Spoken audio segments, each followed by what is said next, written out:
So if you want to... No. Come on, with that dress? Oh dear. Okay, before we start actually, there was the sad news yesterday about David Frost, and I know you kind of worked with him, and before I kind of get into the film, I wondered whether you'd be able to just mention what it was like kind of coming into contact with him and what his strengths were. Well, yes, no, I spent a lot of time with David Frost when I was writing the play and then subsequently the film, which Ron and I both made. And you know, he was an extraordinary broadcaster who lived a very vivid life. I've had a few people say to me, "Gosh, it's sad he died at 74," but I can assure you he lived to 150. There was one point where he had contorted nature, so that he was actually living 8 days a week because he was flying on Concorde between London, New York, and I believe Sydney, simultaneously. So I think he died. It was tragic that he wasn't with his family, but he died on a cruise ship in a suite. And working at, you know, still you know, very much on top of his game, and he leaves a huge legacy, and so there's a lot to celebrate as well. Thank you, that's great. Yeah, I wanted to have some kind of tribute and celebration to him. Right, onto the film. Where are you from? AP, Associated Press. Oh, okay. Hence the news. Yes, I understand. What do you think is so fascinating about Formula One drivers? Well, you know, Formula One drivers in the 1970s, you know, we've been discussing this a lot, you know, they had to live with the fact that they might well die the following day. And so the sort of people that the sport would attract, probably quite different to the people now, simply because, you know, nowadays, you know, you can enter Formula One or general racing, you know, with a confidence that you're probably going to live to a natural age, a natural conclusion. You know, you're not going to die in the car, almost certainly now. And so that does bring a different culture, a different atmosphere. But it wasn't like that. These were, like Ron was saying, combat statistics, you know, in the 1970s, and so that produces a very different atmosphere and a tension and a whole culture, you know, of risk-taking gamblers, headstrong individualists, and for me it probably makes slightly better drama.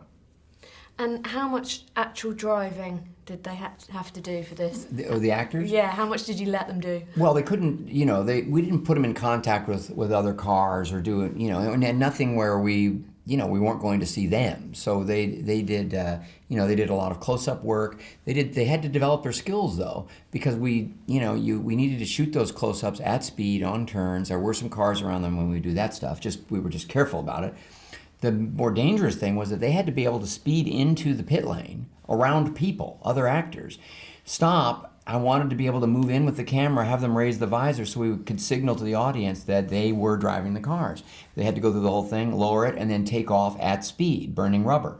So they had days and days of training. And both guys, at one point I looked over and Chris Hemsworth was spinning out and he just had lost control of the car when we were during the practice period. This didn't happen when we were filming. Another time, Daniel Bruhl's the front tire of the Ferrari just broke.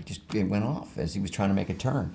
And just a reminder at all times that even under the controlled circumstances of a movie set, you know, these kinds of cars are just dangerous to be around. And final question, because we're running out of time already. When did you decide to put in kind of real footage?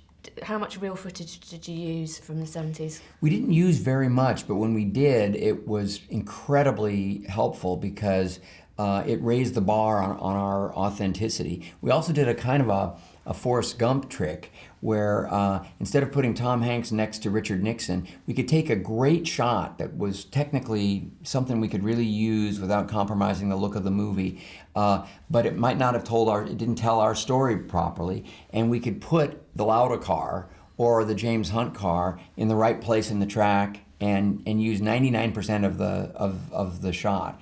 Again, a small volume, but very important to us. Brilliant. Thank you very much. Lovely to see you both. Likewise. Thank you very much. Bye-bye. All the best. Enjoy your big premiere. Yeah. Just here. Yeah. The roving camera. That's right. Head. Fashion shot. Okay, all go? Yeah, that's good. Okay, perfect. So how hard is it when you're playing a real person to kind of pick up their mannerisms and kind of do them justice, but not do a caricature or a kind of impression, really? Yeah, good point. I think you don't want to end up mimicking someone, you know, but you also want to be authentic to who they were. So for me, it was kind of surround myself with all the information I could about the guy and let it kind of soak in somehow. And then, but ultimately, you know, just head down and make it your own and not sort of worry about the various opinions and what have you. And you know, he was a very contrasting character anyway. And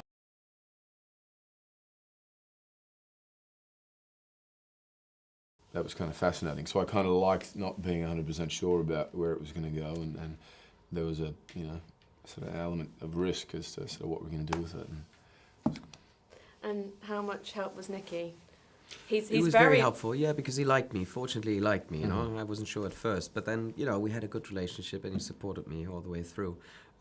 But there are always moments that you can't fully understand, you know, if you haven't had the life that this character had. So you have to, you're forced to, you know, find your own approach and, you know, find your own way to get into this, into the mind of the character and you know, be believable and authentic. And speaking with an Austrian accent, I believe that's very difficult. Yeah, it was, because it felt like a caricature at first, you know. I was trying it in Vienna. After 2 days, I thought, yeah, I have it. And I tried it on the street, talking to people, and they immediately went like, you're from Germany. So but I wanted to get it right, because it adds that extra portion of arrogance, irony, cockiness, you know, that Nicky has. So I said to Ron, this is very important that I get this accent right. And spent a month in Vienna with a dialect coach who was torturing me, but in the end, I got it. Very well done.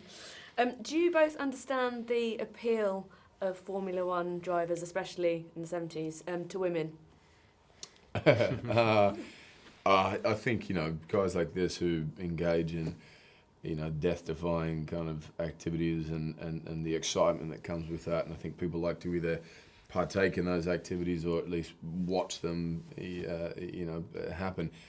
There's an excitement and adrenaline which you just feed off, and to be around it too, and especially the 70s. 4 or 5 guys were dying a year in this, and so there's it's a bit like the, you know, the guys going off to war and the classic thing of, you know, this could be the last time we see each other, and you know, there's a romance to that in some way, and I think you know, as I said, especially in the 70s and in this era, that everyone was swept up in that excitement. They got away with murder, didn't they? Yeah. Was that real champagne that was being No. shown around? No, what was it? Strange apple juice, and at first it was so Some of it lousy. was. Actually, no, occasionally there was. Occasionally it was like, Yeah. just don't, you know. But there wasn't enough gas in the bottles, so it was a We had bit. to It was get real ones. ridiculous, because sometimes, you know, we had to shake the bottles, and we were feeling, you know, like but a lot of time it was champions, the and real then nothing champagne. came out of the bottles. Yeah, no, that's when, and then they had to use the real ones because Yeah. that's an expensive Right, shit, wasn't which it? was- There were bottles of Verve being thrown around Brilliant. and consumed. Final 2 questions. What's the fastest thing you can do? 10 miles, 20 miles. 10 miles. You mean like activity or driving? The fastest Anything thing I like- can do. Ooh, Oh. it's, Vegemite toast. Terrible answer. We'll cut that out. Yeah. Fastest thing I can do. A Answer sandwich. this question. In what? In general? You In say anything, in yeah. anything. What am I quick at? I don't know. Pretending I didn't understand the question. So. That's, yeah. Clearly nothing. We're pretty damn slow. I don't know. Okay. Final question. Would you do a job that you loved if it was that dangerous? I don't know. I wouldn't have done it. No. Yeah, I don't know. Maybe. I mean, it depends. Really? If you risk your life every weekend? No, I mean, I don't know. I mean, there's certain, you know. Yeah, no, probably not. Don't be a poser. No, but I mean, the You attraction see? to, I think most of us like to engage in some sort of an adrenaline-driven activity at some stage because of the, you know, the immediacy it gives you, and it, you know, snaps you into the moment, and there's something hugely appealing about that. But no, to do it every weekend, no, that's the odds are against you there. You don't have to risk your life, but still, I love the feeling of overcoming fear and having fear, and we have that in our job too, you know. And it's a great moment when you overcome that, and when you think, oh, yeah, shit, it's working, wow. Because the first day, the first scene, I remember that movie, I thought, like, you always have this typical nightmare of the director looking at you like, oh my God, this is the way you're gonna play that part, you know, and the crew laughing about you.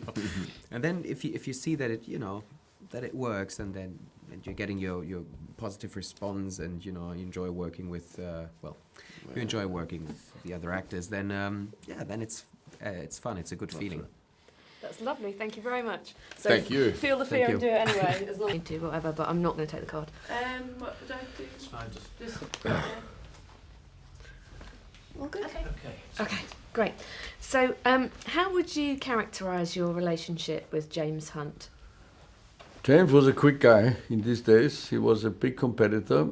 He was tough to beat, so there was no friendship, basically. All we tried to do is fool each other to win. For him, this is the most important, because when you drive alongside him 1 centimeter wheels to wheels, and then the corner comes, you need to worry. And James was a guy you could respect, and it was the other way around, the same thing. So there was respect, but no friendship. And what was it like for you watching the film? Interesting, because when I was fighting for my life, the hospital, the whole thing, how I looked after the race, when people were shocked to see me again, this kind of thing I could not understand in these days, and I thought it was very unpolite and hurting the way they look at me. But when I saw the movie the first time, I understood why the people looked so funny at me, because I really looked terrible. So I have a little bit of more, let's call it, understanding for this unpolite behavior. And how did you help Daniel? Did you work with him? He came to Vienna to meet me, and he said, I asked him, how is it to play me? He said, very difficult, because you're alive, and people see you in television, they know how you speak your Austrian language, English, and he had to do a real big job, because as a German, for a German to speak Austrian is tough. But I tell you, when I saw him in the movie, the first 5 minutes, I thought it's unbelievable what he could recuperate out of me in his own role there in the movie. It's outstanding. I thought he was fantastic as well, really, really fantastic. Do you think there's camaraderie between drivers these days? I think it's still the same. They're not really friends. It's much easier today because it's not dangerous anymore, like in the old days. So the guys are younger, they are 21, 22 years old, they are world champions. So there's more, they speak more to each other and respect each other in a way. But driving on the limit is still the same problem today, there's no question. But the whole approach in Formula One, they are not so charismatic as we had to be. We were older and we've been through many more problems to get there. It's a different development in Formula One, but I think it's very good that it's safe and working out very well. Sebastian Vettel he's been getting a lot of trouble recently, people calling him arrogant and a bit kind of charmless. Do you think he's changed, or...? I think Sebastian Vettel is like a little kid. He talks with every journalist. He's very friendly. I think the other way around. Kimi Räikkönen, I think, he could be one of the old guys. You know what I mean? Out of my time, if he would speak a little more. But Kimi speaks very little, but he doesn't care about anything. He just goes his own way, which we had to do. But I think Sebastian is very good. Hamilton is very good. I mean, Lewis is communicating well, Rosberg is. I think they're all in different breed of racing drivers, but I like them. And how do you think Hamilton settled in at Mercedes? Because obviously it was a big change for him. Very well, I have to say. I mean, I got him over to Mercedes. It was my first job when I became the chairman of the board. And Lewis settled in very well. I mean, I think I have the strongest drivers in the field today with Lewis and Nico, because they're about the same level, fighting each other. And he's doing a very good job, and he won the Budapest race, which was a very difficult race to win. How different do you think it is today? Easier. It is easier, generally speaking, because drivers don't have to worry about safety or danger, because there is no danger, and for 20 years now, nobody got killed. So normal human being, if nothing is happening, that they are not thinking about it. Our problem was that every year 1 or 2 got killed. So even if we didn't think about it, we saw it happening. And therefore we were under much more pressure. Today it's much easier, but to drive on the limit with these cars, fight each other and win, this is still the same problem like in our times. That's perfect. That's everything I need. Thank you very Thank you. much. It's a Thank you. pleasure to meet you. Thank you very much. Yeah, going like this. Nobody wants that. All good? Yep. Oh, okay, perfect. So, do you understand the appeal of Formula One drivers? Women go crazy for them. I do understand it now. I didn't know anything about Formula One before.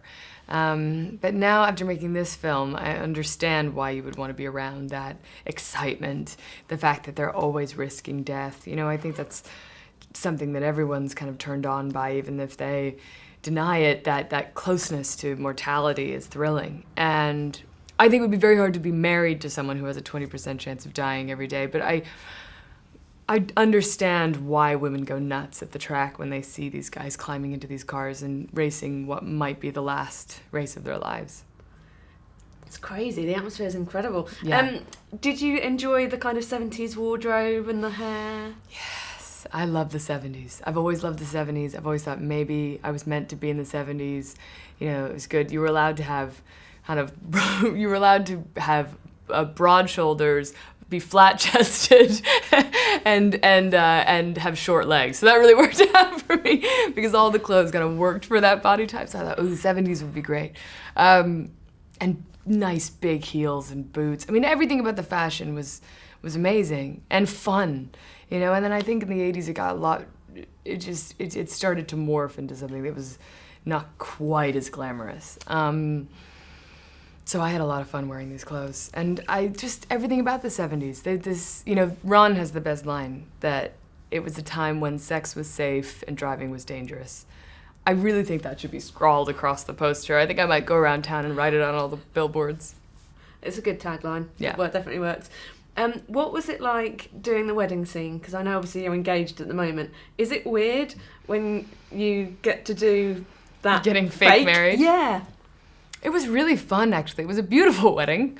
It was very glamorous, and the dress was amazing, and it was a very sweet moment we were creating, and I knew that it was going to be the high point of James and Susie's love affair in the film, and so we wanted to show just the happiness that they felt briefly, and everyone looked amazing, and the men in their top hats, and it was just a beautiful day. We got very lucky with the weather, so it was fun.